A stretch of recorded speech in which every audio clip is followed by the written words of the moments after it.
Y seguimos con esta chicharronada. Chicharrón número 4. Hoy voy a hablar acerca de lo que es la llenura del Espíritu Santo. Pero ¿te has preguntado qué es la llenura del Espíritu Santo? Lo que muchos cristianos creen que es.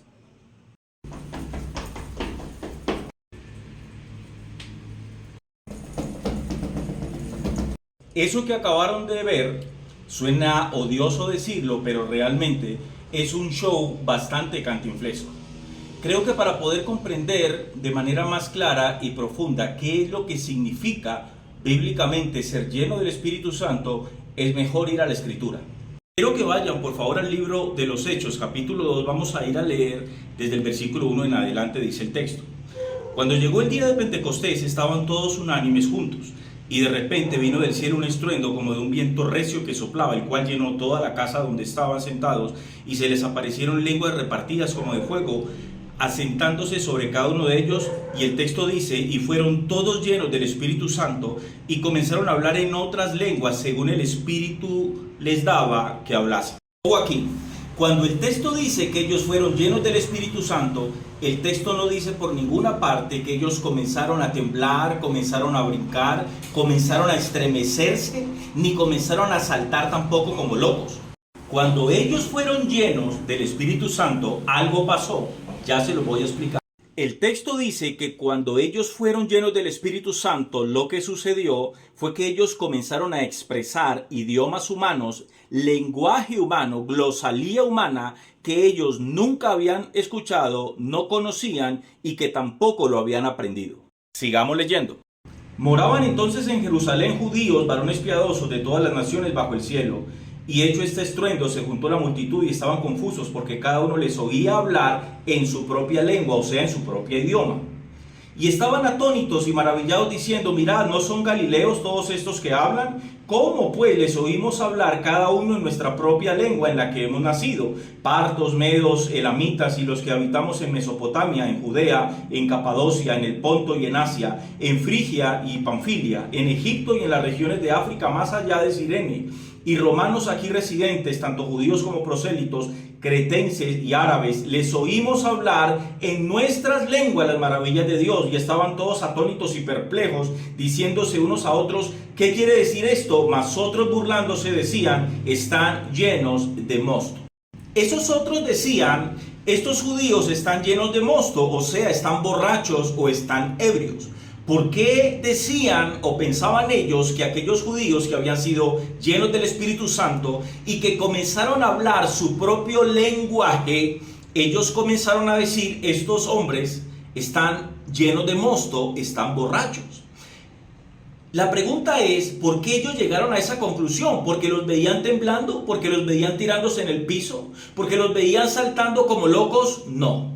Ellos llegaron a esa conclusión porque los que comenzaron a decir, estos están llenos de mosto, simplemente estaban escuchando un lenguaje que ellos no habían conocido, porque unos hablaban el lenguaje de otros que estaban en medio de toda la multitud de judíos que habían en ese lugar.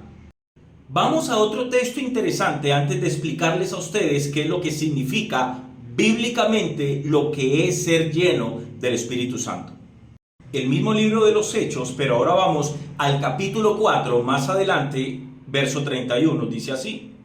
Cuando hubieron orado, el lugar en el que estaban congregados tembló, y todos fueron llenos del Espíritu Santo y hablaban con denuedo la palabra de Dios. El texto dice que ellos fueron otra vez llenos, pero no sé si notan que esta llenura fue después de la primera.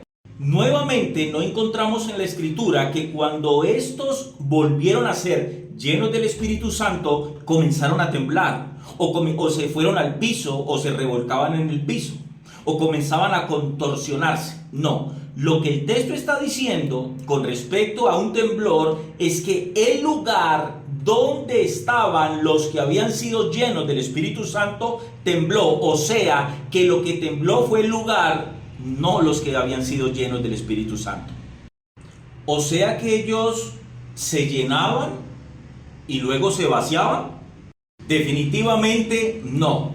Ser llenos del Espíritu Santo, ser lleno del Espíritu Santo, tiene que ser comprendido como ser controlado por el Espíritu Santo de Dios.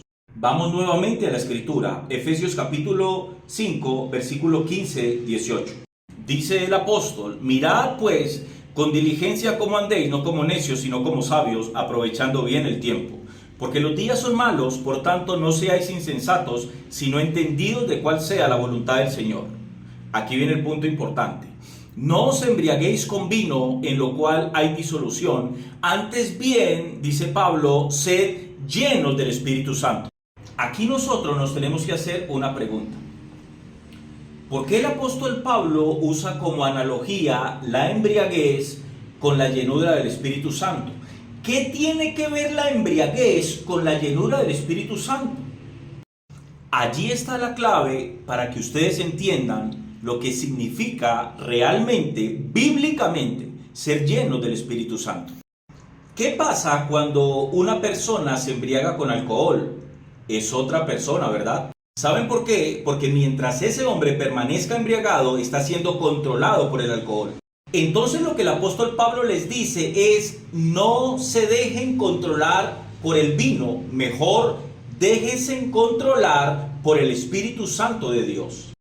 Ser llenos del Espíritu Santo es permitirle al Espíritu de Dios que Él tome control sobre nuestra vida. Y cuando eso pasa, no temblarás y tampoco te irás para atrás. Nadie que en la Escritura fue lleno del Espíritu Santo experimentó ese tipo de cosas. Realmente los chicharrones son muchos. Mañana les comparto el número 5. El tema es bien extenso y los chicharrones son muchos. Mañana les comparto el chicharrón número 5.